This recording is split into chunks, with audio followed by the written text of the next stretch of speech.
I prayed every night for years, asking God for one thing, a husband, someone to love me, to lead me, to walk this life with me, but what I received instead was something I never expected, and it would change my life forever.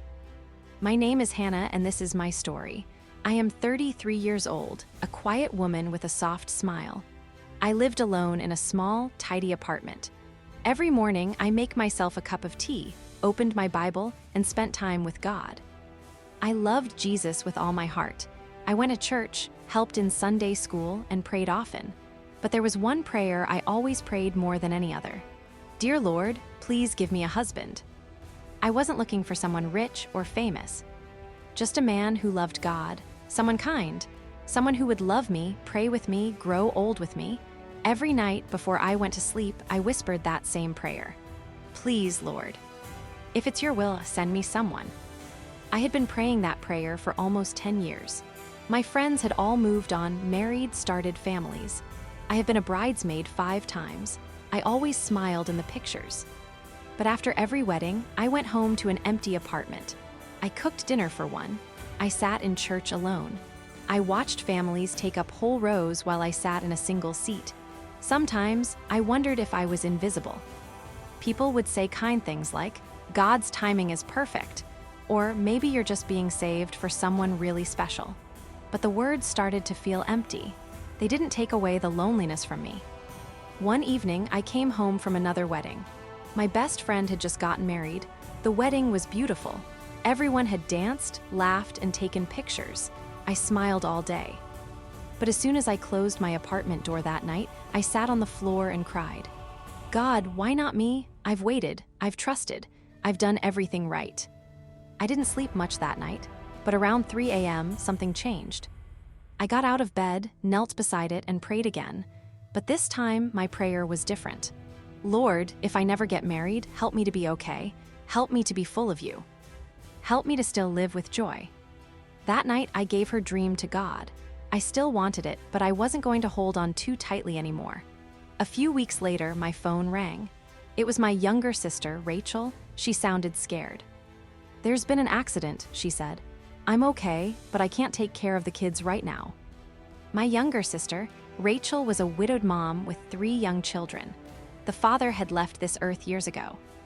Now she was in the hospital, needing surgery, and the doctor said she'd be recovering for a long time. Without thinking twice, I told her, I'll come. I packed my suitcase, got in my car, and drove 3 hours to Rachel's home. I thought I would be there for a few days, but days turned into weeks, then months.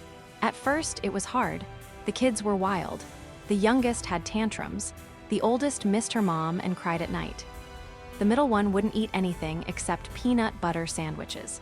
You see, I was used to quiet mornings with tea and soft music. Now there were spilled cereals, loud cartoons, toys everywhere, and endless questions.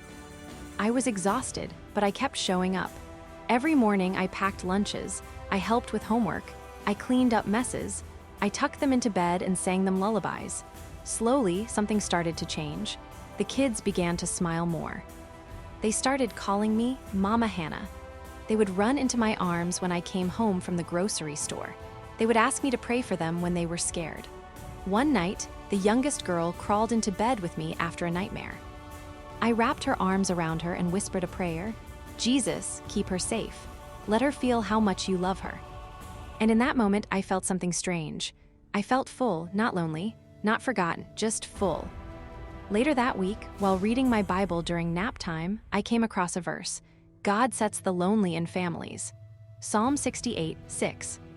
I read it again, slower this time. God sets the lonely in families. I smiled. God, I asked for a husband, but you gave me a family. I didn't expect this, I didn't plan for it, but God knew. He had placed me right where I was needed. And in loving those kids, I found healing for my own heart. Months passed, my sister got better. She eventually returned home and took over again.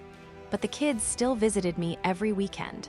They would come running into my apartment, bringing drawings and stories and noise. My once quiet home was now full of laughter. I still didn't have a wedding ring, still no fancy proposal or candlelit dinner. But I had purpose. I had people to love. I had peace. A year later, I met a man at church. He was quiet like me, a single dad who had also been through pain. We started talking, then praying together, then serving together. He didn't come with flowers or big promises, but he came with honesty, faith, and a gentle heart. And eventually, he asked me to be his wife. But here's the thing, by the time he came along, I wasn't empty anymore. I wasn't desperate for someone to fix her life. I was already whole because God had already filled the space I thought only a husband could fill. My story didn't turn out the way I imagined. It turned out better because it drew me closer to God. It helped me love deeply. It showed me that prayers are always heard, but the answers sometimes look different.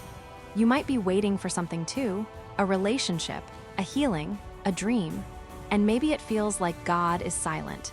Maybe it feels like he forgot. But he didn't. Sometimes, God gives us what we asked for, just not when or how we expect. Other times, he gives us something entirely different because he sees what we truly need. I thought I needed a husband. But first, I needed healing. I needed purpose. I needed to know that my life mattered even before someone chose me. And maybe that's what God is saying to you too. You are loved now. You are chosen now. You are not forgot. Keep praying, keep trusting. And when the answer comes, even if it's not what you expected, know this, it will always be good, because he is good.